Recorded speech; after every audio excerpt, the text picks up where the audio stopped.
Assalamu alaikum. I'm Sibgha Munir, a graduate psychologist. I welcome you all to the platform of Soul Healing Foundation.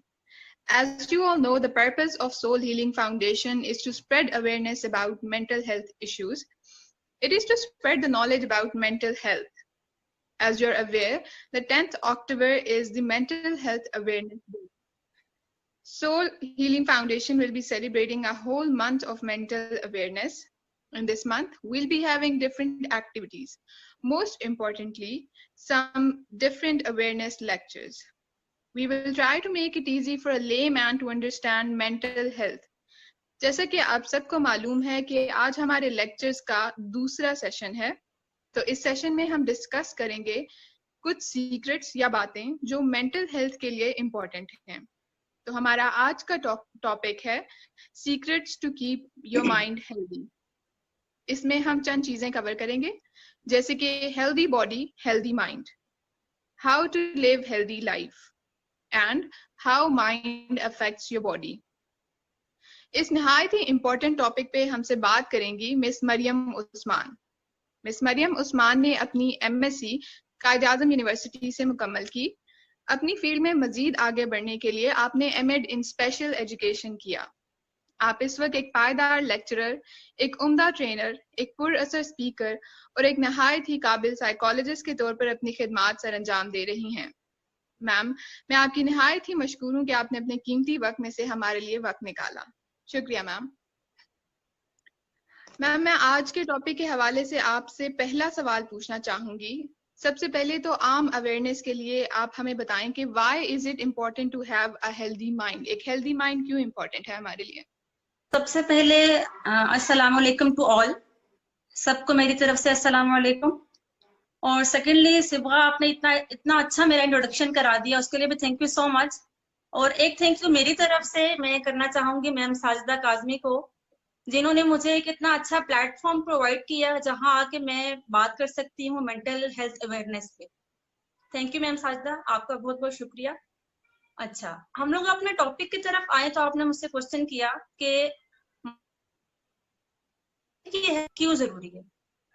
तो आपके question का मैं answer इस तरह देती चलूंगी यहाँ पे कि जिस तरीके से एक हेल्दी बॉडी को कुछ चीजें चाहिए होती हैं, इसी तरीके से माइंड को भी कुछ चीजें चाहिए होती हैं। जिस तरह आपकी बॉडी की रिक्वायरमेंट है फूड, उसी तरीके से माइंड की रिक्वायरमेंट भी है फूड। अगर आप अपनी बॉडी को और अपने माइंड को साथ साथ लेके नहीं चलेंगे तो आपकी लाइफ में बैलेंस नहीं आएगा। अब वो इमोशनल बैलेंस भी हो सकता है, वो सोशल बैलेंस भी हो सकता है, वो साइकोलॉजिकल बैलेंस भी हो सकता है, वो फिजियोलॉजिकल बैलेंस भी हो सकता है। तो इन सारे बैलेंस को मेंटेन करने के लिए आपकी बॉडी को आपके माइंड के साथ साथ चलना है। अगर आपकी बॉडी आपके माइंड के साथ नहीं चलेगी तो यहाँ तो आपकी बॉडी काम नहीं करेगी, यहाँ आपका माइंड काम नहीं करेगा। मैं आपको एक एग्जांपल देके बताती हूँ कि फॉर एग्जांपल आप सुबह उठे, आपका माइंड फ्रेश नहीं था, आपका मूड किसी बात को लेके अपसेट था और आपने सुबह का ब्रेकफास्ट नहीं किया। अब उस ब्रेकफास्ट के ना करने से बहुत सी आपकी बॉडी में जो चेंजेस आ रही हैं, वो चेंजेस कहीं ना कहीं आपके माइंड को भी दोबारा से अफेक्ट कर रही है। ठीक है, और जब आपका माइंड अफेक्ट हो रहा है, आपकी बॉडी अफेक्ट हो रही है, तो ये दोनों चीजें क्या साथ साथ चल रही हैं, इनका एक ही ट्रैक है। तो माइंड की हेल्थ बहुत बहुत ज्यादा जरूरी है। इसीलिए जो मेंटल हेल्थ अवेयरनेस प्रैक्टिशनर्स होते हैं वो बेसिकली फोकस करते हैं माइंड पे, कि आपका माइंड जो है वो रिलैक्स होना चाहिए, आपका माइंड जो है वो स्टेबल होना चाहिए, आपके माइंड की आपकी बॉडी के साथ कोलैबोरेशन होनी चाहिए, माइंड का और बॉडी का एक इक्विलिब्रियम स्टेट होना चाहिए ताकि वो दोनों साथ चलें और एक अच्छा काम करें।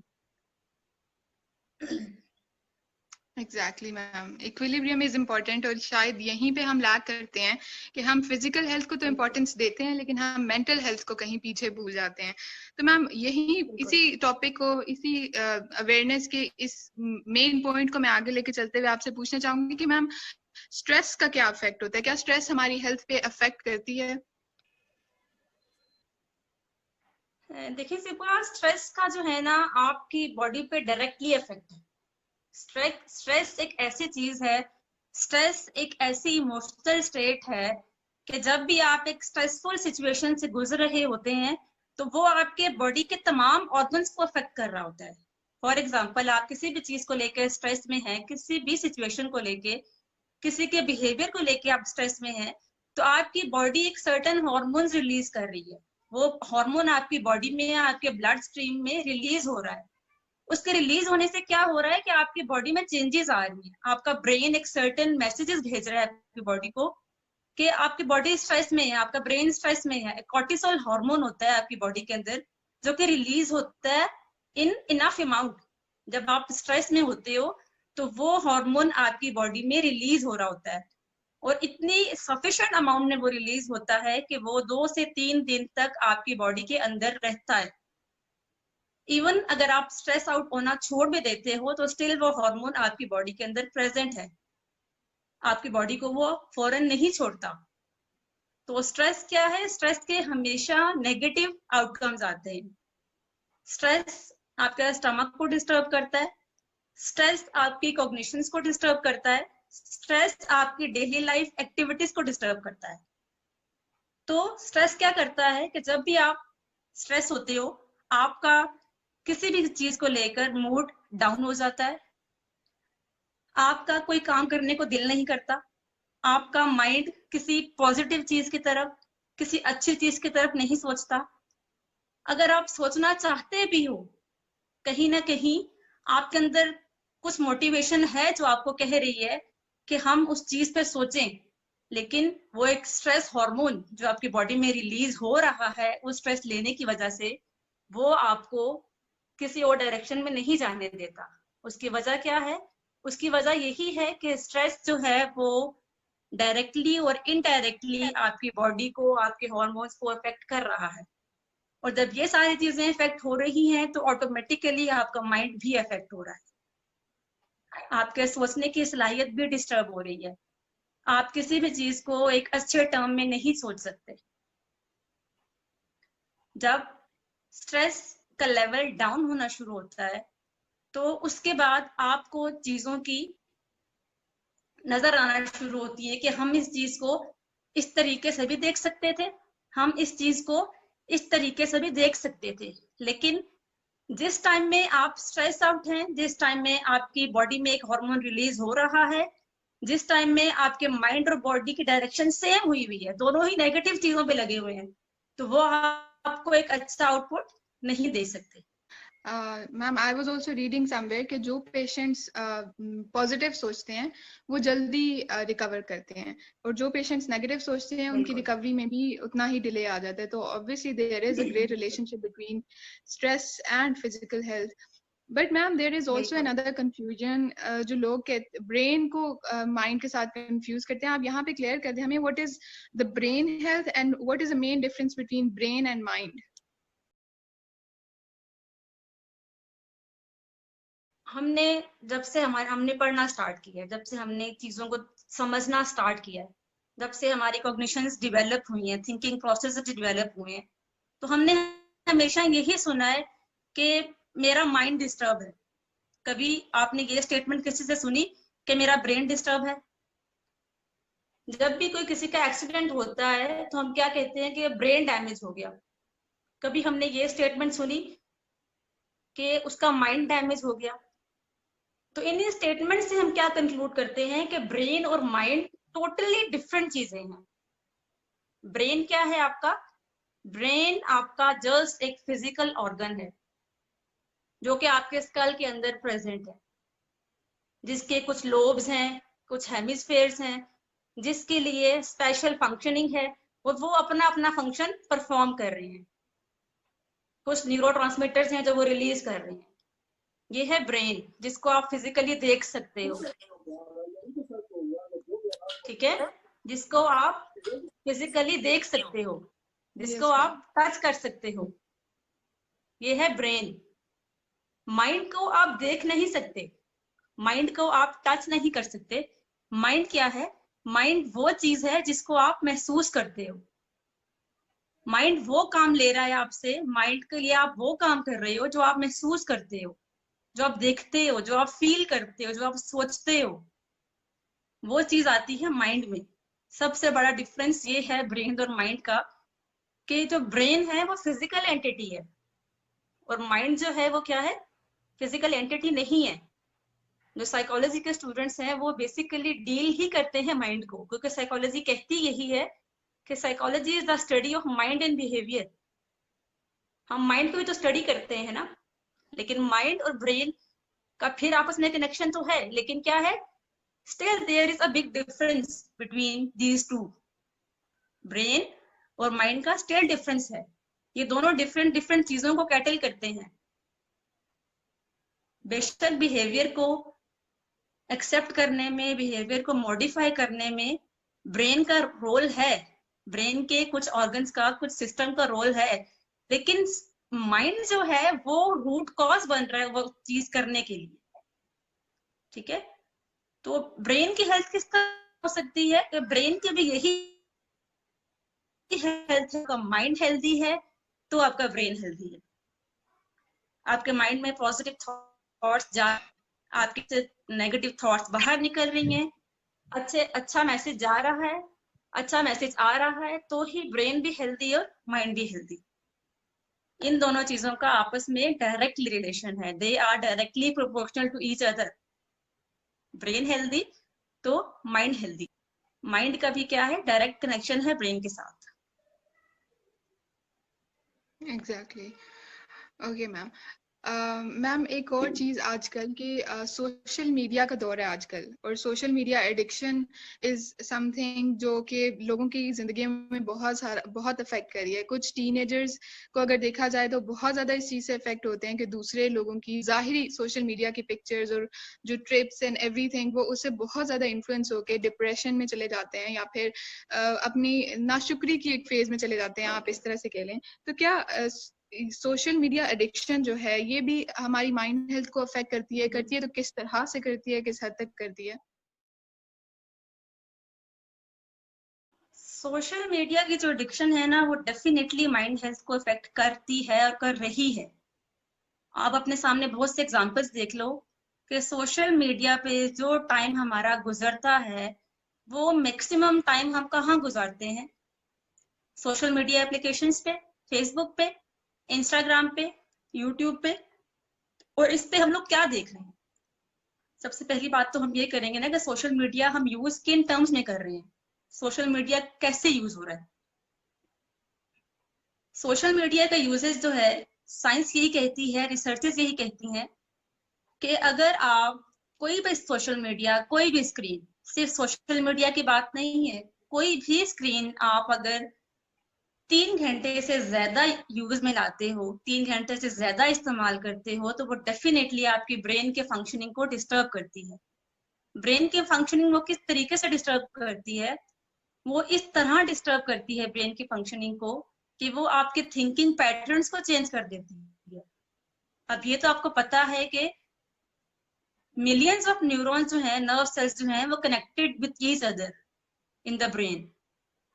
अब क्या हो रहा है कि साइंस क्या कहती है, रिसर्चेस क्या कहती हैं कि जब आप सोशल मीडिया पे उन चीजों को ज्यादा टाइम देते हो, जो चीजें कहीं ना कहीं आपकी थॉट्स से और रियलिटी से कॉन्फ्लिक्ट क्रिएट कर रही हैं, जो चीज रियलिटी में और है, सोशल मीडिया पे उसका पोर्ट्रेट और तरीके से पेश किया गया है, लेकिन वो चीज रियलिटी में और है। जब वहां पे कॉन्फ्लिक्ट आ जाता है, तो उस कॉन्फ्लिक्ट को रिजॉल्व करने के लिए जहां पे आपका ब्रेन अपनी वर्किंग स्टार्ट करता है, तो वहां पे प्रॉब्लम आती है। ठीक है, जब वहां प्रॉब्लम आती है तो उसके बाद क्या होता है कि इंसान की अपनी सोच और एक रियलिटी, ये दो चीजें आपस में मैच नहीं करती। जब ये दो चीजें आपस में मैच नहीं करती, तो वहां पे आपका माइंड डिस्टर्ब होना शुरू हो जाता है। एक चीज आप चाहते हो, जो सोशल मीडिया पे आप देख रहे हो, आप हर रोज देख रहे हो, सुबह शाम आप वो चीज देख रहे हो, लेकिन वो चीज आप हासिल नहीं कर पा रहे, तो क्या होगा? और आपका दिल कह रहा है, आपका दिमाग कह रहा है कि मुझे ये चीज चाहिए, लेकिन अगर उस चीज की सोशल एक्सेप्टेंस नहीं है, या और भी कोई वजह है कि वो चीज आप नहीं हासिल कर पा रहे, तो क्या होगा उस चीज से? उससे यही होगा कि आपका माइंड डिट्रैक्ट हो जाएगा, डिस्टर्ब हो जाएगा। जब माइंड की और बॉडी की लड़ाई चल पड़ेगी तो क्या होगा, डिट्रैक्शन हो जाएगी और उस वजह से जो है प्रॉब्लम क्रिएट होगा। तो वैसे भी सोशल मीडिया की जो एडिक्शन है वो वैसे भी आपकी बायोलॉजिकल फंक्शनिंग के लिए भी गलत है। तो माइंड के लिए तो वैसे मैं बात करूंगी कि माइंड के लिए तो बहुत ज्यादा डिस्टर्बेंस है सोशल मीडिया की एडिक्शन। सोशल मीडिया की एडिक्शन से क्या होगा कि जब भी आप कोई सपोज करें मैं एक टीन एज लड़की को लेती हूँ, अगर वो सोशल मीडिया पे किसी को भी बहुत अच्छे कपड़े पहने हुए देखती है कि इस बंदी ने बहुत अच्छे कपड़े पहने हुए हैं, ये जगह जगह घूम रही है, ये जगह जगह एंजॉय कर रही है, आउटडोर्स पे जा रही है, तो डेफिनेटली ये ख्वाहिश उसके अंदर क्या होगी, पैदा होगी और वो भी उस लाइफ को अडॉप्ट करने के लिए कोशिश करेगी। वो सोचेगी इस बारे में, वो डेफिनेटली सोचेगी। लेकिन वो सोचने के बाद अगर वो उस चीज को हासिल नहीं कर पाती है तो उसका माइंड कहीं ना कहीं डिस्टर्बेंस का शिकार हो जाएगा। ठीक है, और जब माइंड डिस्टर्ब हो जाएगा तो माइंड के डिस्टर्ब होने के बाद बॉडी भी डिस्टर्ब हो जाएगी और जब माइंड और बॉडी दोनों डिस्टर्ब हो जाएंगे तो फिर आपकी जो नॉर्मल डे फंक्शनिंग है, नॉर्मल जो फंक्शनिंग है वो सारी खराब हो जाएगी। बिल्कुल मैम। पर मैम इस चीज पे, सोशल मीडिया पे और इसकी एडिक्शन पे काबू पाने के लिए कुछ कुछ 2-4 टिप्स बता दें हमें। सोशल मीडिया पे काबू इस तरह नहीं पाया जा सकता। सोशल मीडिया पे काबू पाने के लिए सबसे पहले तो आपको अपने सोच पे काबू पाना होगा। मतलब सोशल मीडिया की रिस्ट्रिक्शन नहीं लगाई जा सकती। ये मेरा जाती ख्याल है, ये मेरी राय है कि सोशल मीडिया पे नहीं लगाई जा सकती रिस्ट्रिक्शन। रिस्ट्रिक्शन आप कैसे लगा सकते हो, क्योंकि आजकल टेक्नोलॉजी का दौर है, हर बंदा मोबाइल यूज कर रहा है, हर बंदे के पास एक्सेस है कि वो इंटरनेट का यूज करे। अब सोशल मीडिया पे रिस्ट्रिक्शन लगाना एक एबनॉर्मल चीज में चला जाएगा according to my point of view. तो इसका तरीका यही है कि आप सोशल मीडिया का यूज इस तरीके से करो कि वो आपको पॉजिटिव वाइब्स दे, वहां से आपको पॉजिटिव एनर्जी मिले, वहां से आपको कुछ सीखने को मिले, वहां से आपकी थिंकिंग बेहतर हो। अगर आप दिन में 10 चीजें नेगेटिव सोचते हो तो कुछ ऐसा देखो, कुछ ऐसा पढ़ो कि जिसकी वजह से उन 10 चीजों में से आप 5 चीजें पॉजिटिव सोचना शुरू कर दो। आपका सोचने का अंदाज बदल जाए। जिस दिन सोशल मीडिया के थ्रू आपके सोचने का अंदाज बदल गया, उस दिन समझ लो कि आपका माइंड हेल्थ की तरफ चलना शुरू हो गया। जिस दिन आपने ये सोच लिया कि आज मैं कुछ ऐसी चीज देखूंगी या आज मैं कुछ ऐसी चीज पढ़ूंगी कि जिसकी वजह से मैं अपनी एक सर्टेन हैबिट को चेंज कर लूंगी। फर्ज करें कि मेरे अंदर एक ऐसी हैबिट है कि मुझे बात बात पे गुस्सा आ जाता है, मैं एग्रेसिव हो जाती हूँ। तो अगर आपने एक गोल सेट कर लिया कि मैं आज सोशल मीडिया पे कुछ ऐसा देखूंगी, कुछ ऐसा सुनूंगी, कुछ ऐसा पढ़ूंगी मैं कि जिसकी वजह से मैं इस अपनी एग्रेसिव वाली हैबिट को थोड़ा कंट्रोल कर सकूं, मैं कुछ टिप्स देख लूं, मैं कोई वीडियो देख लूं, मैं कुछ ऐसा देख लूं कि जिसकी वजह से जो मेरी ये वाली हैबिट है ये कंट्रोल हो सके। आपने वो पढ़ा, आपने सोशल मीडिया को डेली 1 से 2 घंटे का टाइम दिया। वो टाइम देने के बाद अगर 1 हफ्ते बाद आपके एग्रेसिव बिहेवियर में मैं कहती हूँ 2% भी चेंज आता है तो सोशल मीडिया आपके लिए फायदेमंद हो गया ना, कोई नुकसान तो उसका एहसास ना हुआ।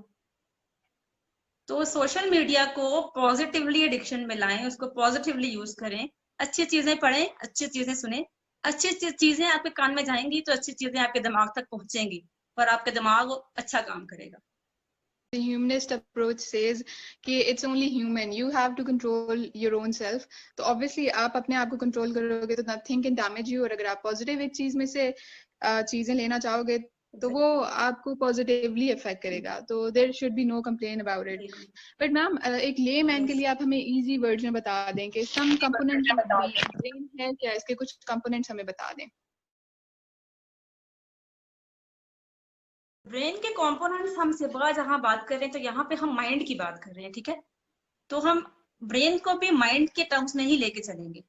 अब यहाँ जो ब्रेन के कंपोनेंट्स के आप पूछ रही हो, कंपोनेंट्स ये हैं कि अपने ब्रेन को डिवाइड करें, अपनी एक्टिविटीज में डिवीजन लेके आए कि आपने थिंकिंग प्रोसेस में क्या काम किया, आपने अपने राइटिंग स्किल्स पे क्या काम किया, आपने अपने ब्रेन के किस एरिया को किस काम पे लगाया। ठीक है, अब आपका ब्रेन का जो हिप्पोकैम्पस का एरिया है वो क्या करता है कि वो आपकी मेमोरी में काम करता है, आपकी मेमोरी के फंक्शनिंग को बेहतर करता है। ठीक है, तो वहां पे आपने क्या किया कि आपने कुछ चीजें पढ़ी, कुछ चीजें याद की, कुछ अच्छी चीजें जिन्होंने जाके उस एरिया पे काम किया। जब उस एरिया में अच्छी इनपुट जाएगी, अच्छी चीजें जाएंगी, वो एरिया एक अच्छी चीजों की इनपुट लेगा, तो उससे क्या होगा, वो एरिया उसी इनपुट के अकॉर्डिंगली परफॉर्म करेगा। ऐसा ही है ना, आपके ब्रेन के लोब्स हैं, फ्रंटल लोब है, ऑक्सीपिटल लोब है, आपके हेमिस्फेयर्स हैं, इन सारी चीजों को उनके अकॉर्डिंगली फंक्शन करना है। वो तो एक अल्लाह ताला ने सिस्टम बना दिया पहले से, उस पर हमारा कोई कंट्रोल नहीं है। अल्लाह ताला ने आपका ब्रेन का स्ट्रक्चर बनाया, उसके कुछ कंपोनेंट्स बनाए, उनको डिवाइड किया, उसके बाद अल्लाह ताला ने आपको माइंड दिया, अल्लाह ताला ने आपको सोचने की सलाहियत दी कि आप उसके थ्रू अपने उन्हीं फंक्शंस को, उन्हीं ऑर्गन्स को कैसे बेहतर तरीके से लेकर चल सकते हो। आजकल के जनरेशन में आप देखो कि मैक्सिमम 20-25 ईयर्स के बच्चे होते हैं, वो कहते हैं कि हमारी मेमोरी खराब हो रही है, हमें चीजें याद नहीं रहती। अब ऐसा तो नहीं है कि हर बच्चे का हिप्पोकैम्पस, ऐसा तो नहीं है ना। तो उससे क्या है कि हमारी जो ब्रेन के कंपोनेंट्स हैं उनको माइंड के अकॉर्डिंगली फंक्शन करने दिया जाएगा, तो वो मजीद बेहतर हो जाएगा।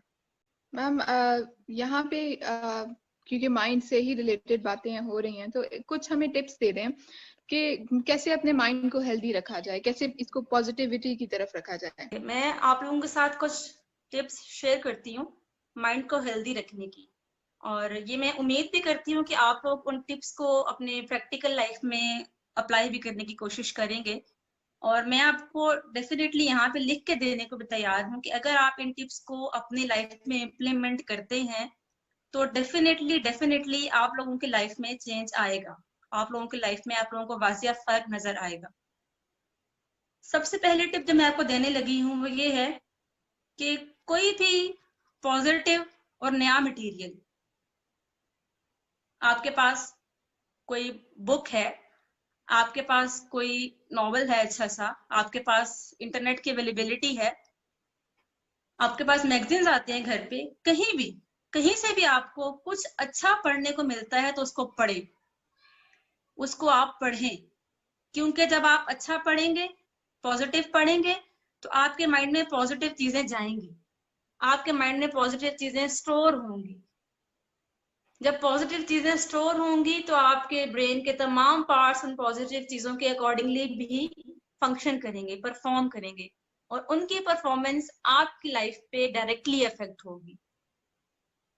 जब आप कुरान पाक खोलते हो, उसका तर्जुमा पढ़ते हो, तो उसका तर्जुमा पढ़ने से आपको एक तो अपनी तारीख की बहुत सी चीजें मिलती हैं, बहुत सी इंफॉर्मेशन आपको मिलती है। दूसरा आपको ये सबक मिलता है, ये सीखने को मिलता है कि अल्लाह ताला ने आपके लिए क्या अहकामात दिए हैं, वो आपकी जिंदगी के लिए कैसे जरूरी है। जब आप उन पे अमल पैरा हो जाते हो तो आपके माइंड को कहीं ना कहीं एक रिलैक्सेशन, एक रिलीफ मिल जाती है। तो क्या सबसे पहले टिप मैंने आपको क्या दी कि आप पॉजिटिव मटेरियल को पढ़ो। पढ़ने से आपके माइंड में बहुत से चेंजेस आएंगी। अच्छा पढ़ोगे तो अच्छा सोचोगे, अच्छा सोचोगे तो अच्छा बोलोगे, जब आप अच्छा बोलोगे तो आपकी कम्युनिकेशन स्किल्स बेहतर होगी, जब आपकी कम्युनिकेशन स्किल्स बेहतर होंगी तो आपका सोशल सर्कल अच्छा होगा, जब आपका सोशल सर्कल अच्छा होगा और आपको आउटपुट में अच्छा रिस्पॉन्स मिलेगा तो वो ऑटोमेटिकली एक अच्छी फीलिंग लेके आएगा। वो एक अच्छी आएगा तो उस फीलिंग के साथ क्या होगा कि आपकी बॉडी में डोपामाइन रिलीज होगा। डोपामाइन क्या करेगा, आपके मूड को बेहतर करेगा। जब आपका मूड बेहतर होगा तो आपकी कोशिश होगी कि आप जो आपने टिप थी। दूसरी टिप, एक्सरसाइज को अपने जिंदगी का मामूल बना लें। आपका एक्सरसाइज के बगैर ना गुजरे। 10 मिनट्स की करें, 15 मिनट्स की करें, 30 मिनट्स की करें, जितना आपका स्टेमिना है, जितनी आपके अंदर स्ट्रेंथ है, क्या सकते हैं, एक्सरसाइज लाजमी करें, क्योंकि एक्सरसाइज के बगैर no health and no mind. Exercise जब आप करेंगे तो एक्सरसाइज करने से ये होगा कि एक तो आपकी बॉडी बेहतर होगी, आपका मेटाबॉलिज्म अच्छा होगा, आपके बॉडी के तमाम ऑर्गन्स अच्छा फंक्शन करेंगे, जो जो फंक्शन उनको अलॉट किए गए हैं वो करेंगे, आप बीमार नहीं होंगे। जब आप बीमार नहीं होंगे तो जिन कामों में आपने अपने माइंड को, अपने सोचों को लगा के रखा हुआ है, आप वो वाला काम अच्छे तरीके परफॉर्म करें। तो क्या बेहतर तरीका है कि आप एक्सरसाइज करें डेली। एक्सरसाइज को अपनी जिंदगी का मामूल बना लें। डेली 20 to 30 मिनट्स एक्सरसाइज लाजमी करनी है। ठीक। तीसरा पॉइंट जो मैं आपको बताऊं कि आपका माइंड किस तरीके से हेल्दी रह सकता है। अफर्मेशंस एक चीज होती है जिसको हम लोग कहते हैं, जो कि इंसान की अपने बारे में होती है। तो प्रैक्टिस करती हूँ डेली, वो ये है कि आई can do it, what ever the situation is, I can do it. ये एक सिंपल सा स्टेटमेंट है, ये एक सिंपल सा सिर्फ 4 वर्ड एक सेंटेंस है, जो कि शायद आपकी लाइफ में बहुत बड़ा चेंज लेके आ सकता है। सिचुएशन किसी भी तरह की हो, मैं अपने माइंड को बार बार यही बात कहती हूँ, I can do it, I can do it, nothing to worry about it, I can do it, I like myself, मैं ये कर सकती हूँ। इस तरह के छोटे छोटे अफर्मेशंस को है अपने लाइफ का हिस्सा बनाएं। इससे क्या होगा, एक तो आपकी मोरालिटी बेहतर होगी, दूसरा आपका सेल्फ एस्टीम बेहतर होगी, आपका अपने बारे में कॉन्सेप्ट अच्छा होगा। माइंड को हेल्दी रखने के लिए अपने बारे में अच्छा सोचना बहुत जरूरी है। अगर अपने बारे में अच्छा सोचेंगे तो डेफिनेटली आप अच्छा करेंगे। अपने बारे में हमेशा पॉजिटिव सोच रखें, हमेशा अपने बारे में कभी भी नेगेटिव सोच मत रखें। हमेशा अपने आप को यही कहें कि आई कैन डू इट, मैं ये काम कर सकती हूँ, ये काम मुश्किल नहीं है, ये मैं कर सकती हूँ। ये अफर्मेशंस हैं जिसको आपने अपने डेली लाइफ में प्रैक्टिस करना है। उसके बाद हम लोग चलते हैं चौथे पॉइंट की तरफ। अब वो पॉइंट क्या है कि अच्छी हैबिट्स को डेवलप करें।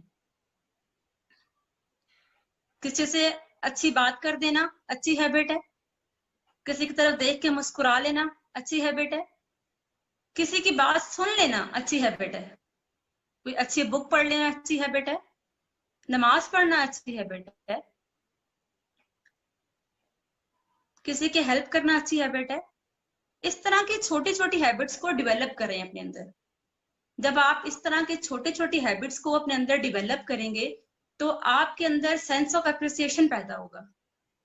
जब आपको अप्रिशिएट किया जाएगा छोटी छोटी आदत पे, छोटी छोटी गुड हैबिट्स पे, तो आपके अंदर एक अच्छी फीलिंग पैदा होगी।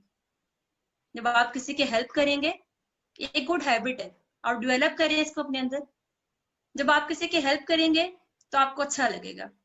जब आप किसी को मुस्कुरा के देखेंगे तो आपको अच्छा लगेगा। जब आप किसी का प्रॉब्लम सुनेंगे, बेशक आप उसको सोल्यूशन ना दें, अगर आपको सोल्यूशन समझ नहीं आता तो बेशक आप उसको सोल्यूशन ना दें, लेकिन किसी का प्रॉब्लम सुनना, किसी का प्रॉब्लम सुनना बहुत बड़ी बात है। अगर आप किसी का प्रॉब्लम सुन लेते हैं तो वो भी आपकी एक अच्छी आदत में, आपका बॉक्स में डल जाती है बात। एक पेपर लें, पेपर ले लें, सिंपल पेपर लें, एक पेंसिल लें, और उस पेपर के ऊपर कोई भी स्टेटमेंट लिख लें कि आज मैंने ये गुड हैबिट अपने अंदर डेवलप करनी है। और 24 आवर्स फिर इंटेंशनली उस पेपर पे नजर रखें कि जो स्टेटमेंट मैंने लिखी थी, जो सेंटेंस मैंने लिखा था, am I working on it, क्या मैं उस पर काम कर भी रहा हूं कि नहीं। सपोज करें कि आपने सुबह ऑफिस जाते वक्त ये स्टेटमेंट लिखी थी कि मैं ऑफिस जाकर अपने किसी एम्प्लॉय पे गुस्सा नहीं करूंगा, तो आपका टाइम जब तक ऑफिस में गुजरता है 8 से 10 घंटे, आप वो पेपर अपने सामने रखें और बार बार उसको देखेंगे कि क्या आपने इस रूल को तोड़ने की कोशिश तो नहीं की। क्या आप अपनी इस गुड हैबिट के साथ जा रहे हैं? जब आप गुड हैबिट्स को डेवलप करेंगे तो उससे भी क्या होगा, आपका माइंड हेल्दी रहेगा, आपको अच्छे वाइब्स मिलेंगे, पॉजिटिव एनर्जी जब आपके सराउंडिंग में होगी, आप खुद किसी को पॉजिटिव एनर्जी देंगे तो उससे क्या होगा, आपकी हेल्थ बेहतर हो जाएंगी। ठीक है, अब हम जाते हैं पॉइंट नंबर 5 पे। आपने अक्सर देखा होगा कि हमारे किसी भी चीज को लेके बहुत से अनहेल्दी बिलीव्स बन जाते हैं कि मैंने ये काम नहीं करना, इससे ये हो जाएगा। अब आप मेरी स्टेटमेंट को गौर से सुनिएगा कि मैंने ये काम नहीं करना, इससे ये काम हो जाएगा। अब फ्यूचर की प्रेडिक्शन है, अनहेल्दी बिलीफ है। आप आने वाले कल को नहीं जानते, आने वाले कल को लेके कुछ भी प्रिडिक्ट मत करें। जो गुजरा हुआ कल है उसको लेके भी कुछ मत सोचें, ये अनहेल्दी बिलीव्स हैं। इनको रिमूव कर दे अपनी पर्सनैलिटी में से, इन चीजों को रिमूव कर दे। आपकी पर्सनैलिटी में सिर्फ वो चीज एड अप होनी चाहिए जो कि आज की है। आज का सूरज आपके लिए उम्मीद लेके आया है। अपने दिमाग को बार बार यही बात बोलें कि जो आज का सूरज तुलू होगा वो मेरे लिए सब कुछ अच्छा लेकर आएगा और मैं उसमें सब कुछ अच्छा करूंगा। अपनी पॉजिटिव थॉट्स को, अपनी नेगेटिव थॉट्स को पॉजिटिव थॉट्स में बदलने की कोशिश करें। कोई भी नेगेटिव थॉट जब आपके माइंड में आती है तो सबसे पहला क्वेश्चन अपने आप से पूछें। जब भी आपके माइंड ने कुछ नेगेटिव सोचा तो सबसे पहला क्वेश्चन अपने आप से पूछें कि इज इट नेसेसरी? जो मैं सोच रही हूँ या जो मैं सोचने लगी हूँ, क्या ये सोचने की जरूरत है? या ये सोचने से इसके आउटकम्स क्या होंगे? जब आप नेगेटिव चीजों के आउटकम्स को सोचना शुरू कर देंगे तो वो ऑटोमेटिकली आपको पीछे कर देंगे उस सोच से। वो सोच ऑटोमेटिकली कन्वर्ट हो जाएगी किसी पॉजिटिव चीज में। सपोज कर कि आपने किसी जॉब के लिए इंटरव्यू देने जाना है और आपका अग्रेसिव नेचर है, आपका अब्रप्ट नेचर है, तो क्या आपकी ये नेगेटिव थॉट कि जो चीज आपके माइंड के लिए एक्सेप्टेबल नहीं है उसको आप एक्सेप्ट नहीं करते, तो क्या ये चीज आपके उस इंटरव्यू वाले सिचुएशन में एक्सेप्टेबल होगी? नहीं होगी। तो यहां से क्वेश्चन मार्क लगाएं। जैसे ही कोई नेगेटिव थॉट आपके माइंड में आती है वहीं से उसको क्वेश्चन मार्क लगाएं। जहां पे आपने क्वेश्चन मार्क लगाया वहीं पे आपके लिए चीजें बेहतर होना शुरू हो जाएंगी।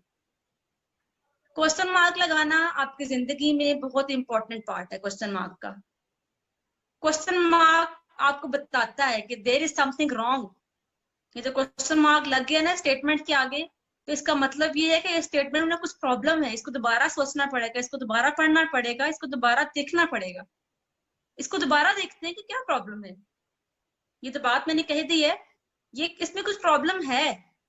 जब आपका माइंड ये कहना शुरू कर देगा तो ऑटोमेटिकली आपकी जो नेगेटिव एनर्जी है वो आपकी पॉजिटिव एनर्जी में चेंज होना शुरू हो जाएगी।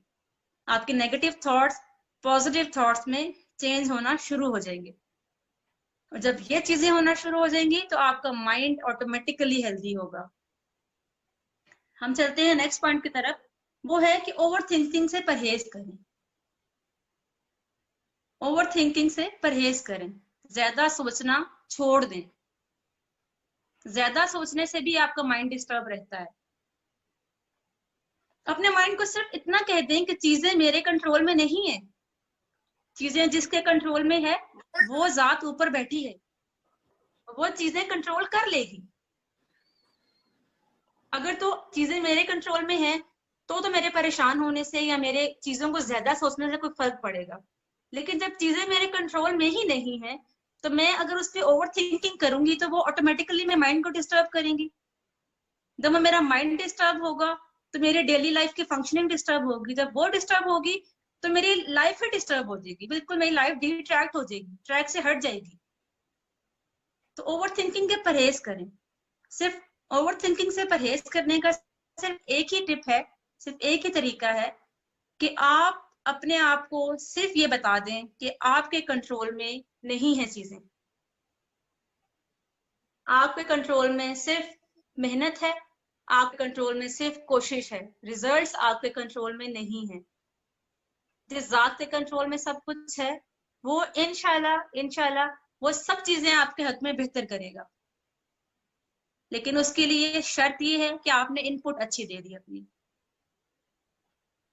आपने अच्छी तैयारी करके पेपर्स दिए, आपकी बहुत अच्छी तैयारी थी, आपने पेपर बहुत अच्छा दिया, तो डेफिनेटली आपका रिजल्ट भी अच्छा ही आएगा।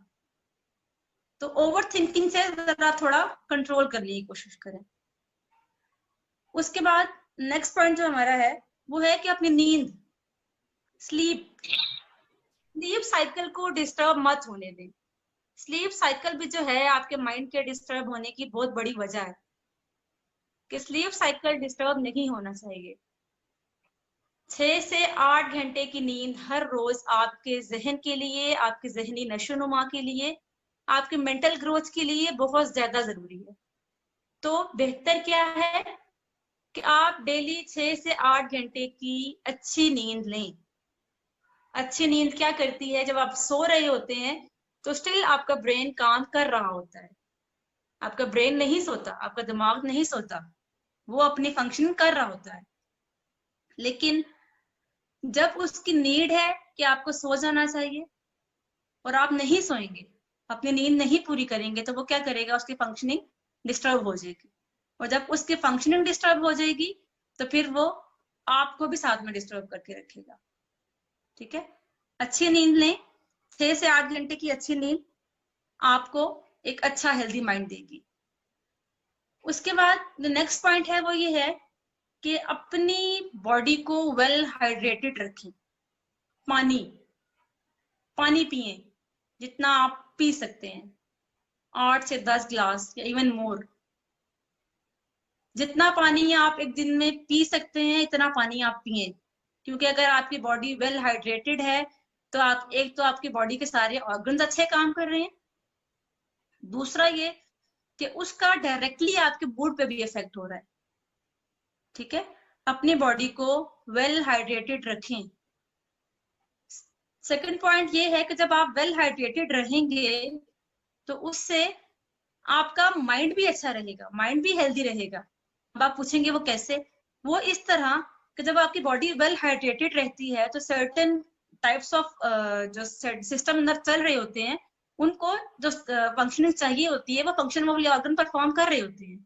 और जब उन ऑर्गन को अपने फंक्शन परफॉर्म करने के लिए प्रॉपर सपोर्ट सिस्टम मिलता है तो वो ऑटोमेटिकली आपके जो कॉग्निटिव प्रोसेसेस हैं उनको सपोर्ट करते हैं।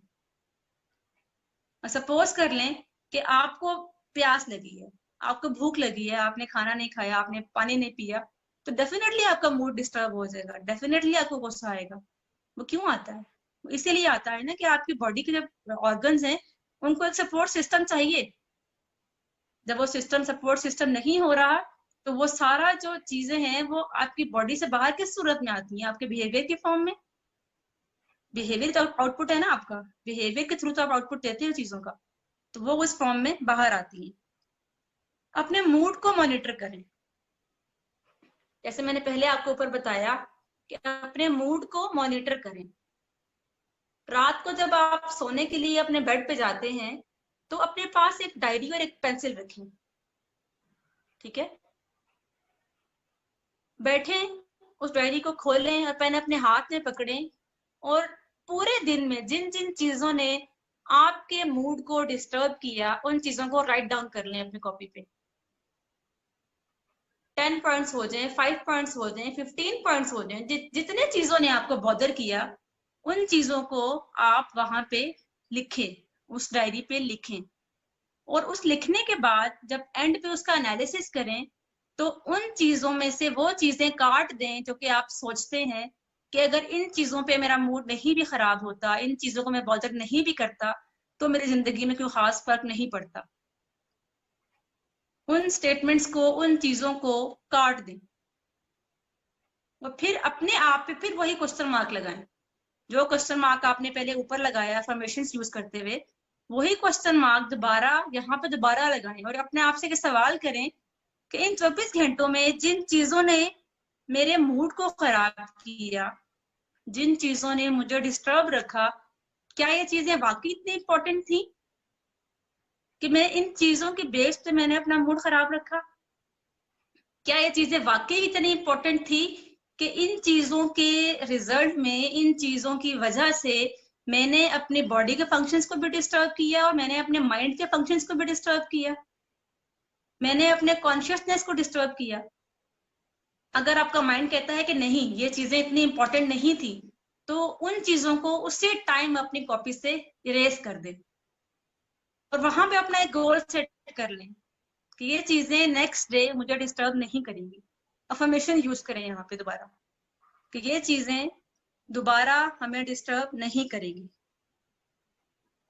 ठीक, जब आपका गोल सेट होगा, जब आपकी एक डायरेक्शन होगी कि मुझे किस तरीके से कहाँ पर अपने माइंड की सेटिंग करनी है, तो आप जब वहां करेंगे तो इंशाल्लाह आपको अच्छे रिजल्ट्स मिलेंगे। लास्ट पॉइंट की मैं बात करूं वो ये है कि आप अच्छा फूड लें, अच्छी खुराक खाएं। खुराक के अंदर बहुत सारे न्यूट्रिएंट्स प्रेजेंट हैं जो कि हमारे माइंड को अफेक्ट कर रहे हैं, जो कि ब्रेन के फंक्शनिंग को अफेक्ट कर रहे हैं।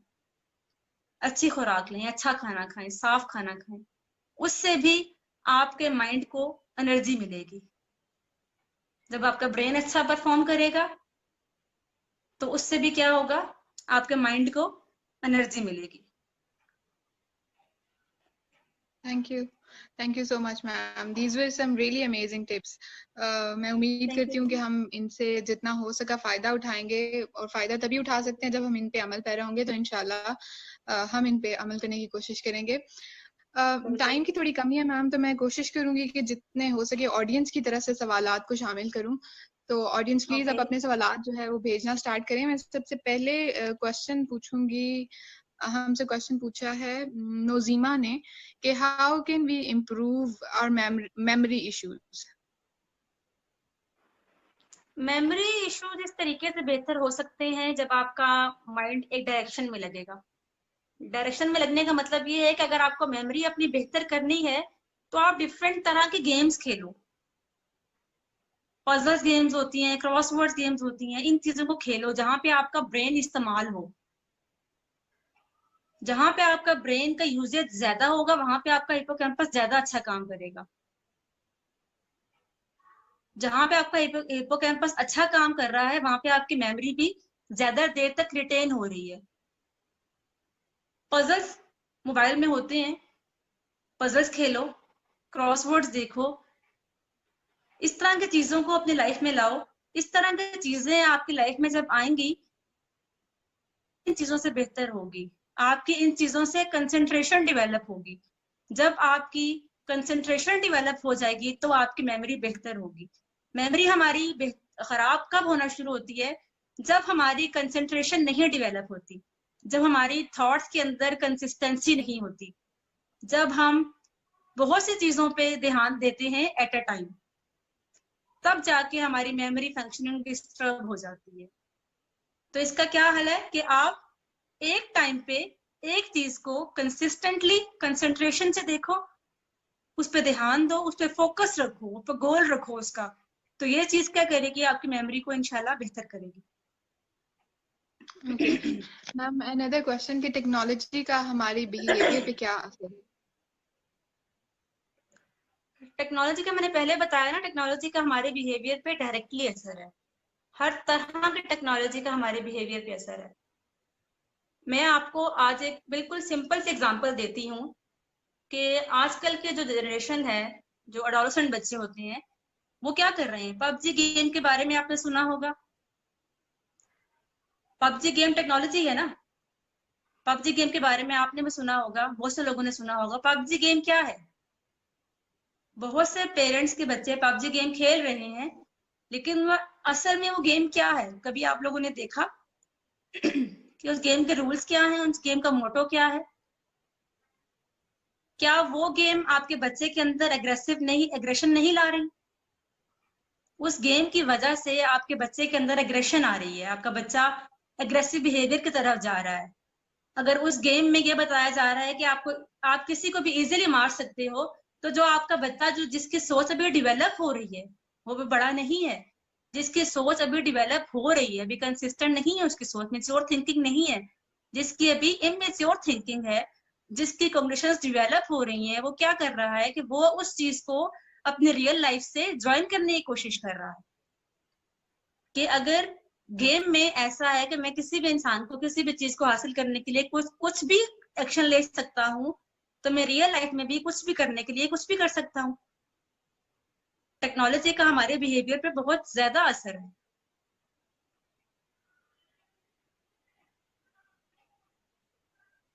Exactly ma'am.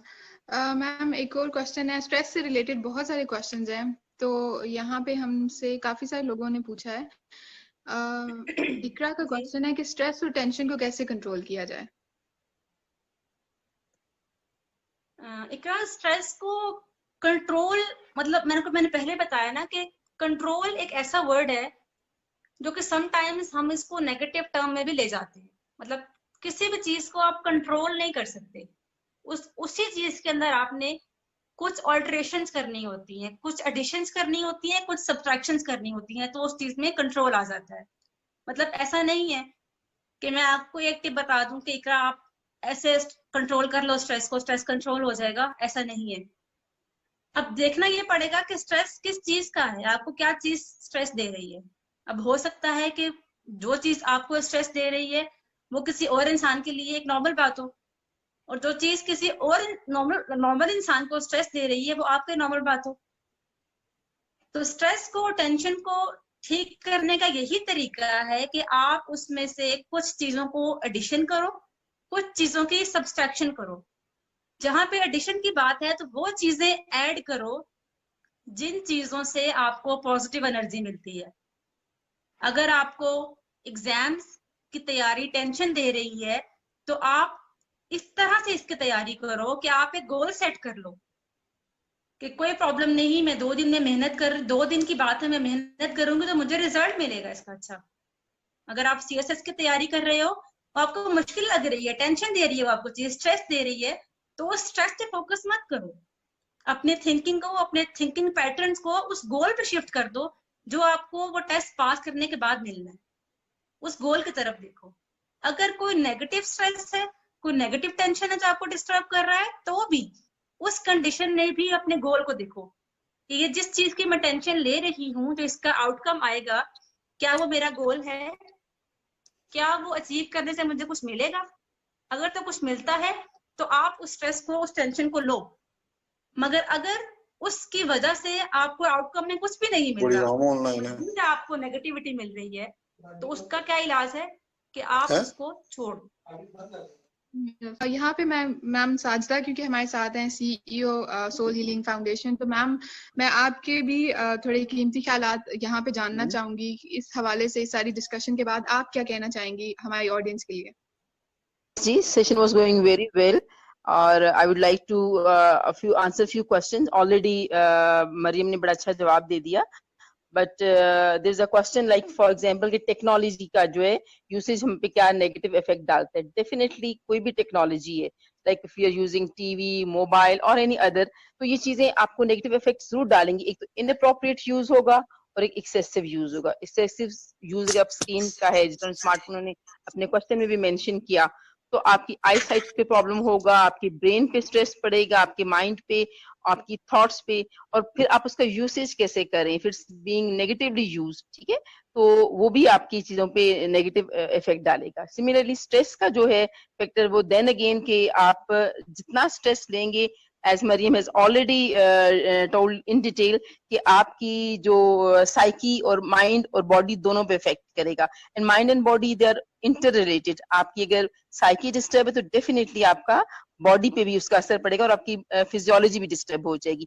तो I think she has given very good tips कि we should have a very good sleep, we should have a rest, we should get tension free, हम रहें चीजों से, बहुत चीजों को फील ना करें। Of course we do feel many things, लेकिन इसका अगर हम ये सोचे कि हम इन चीजों को फील करेंगे तो हमें परेशानी ज्यादा होगी।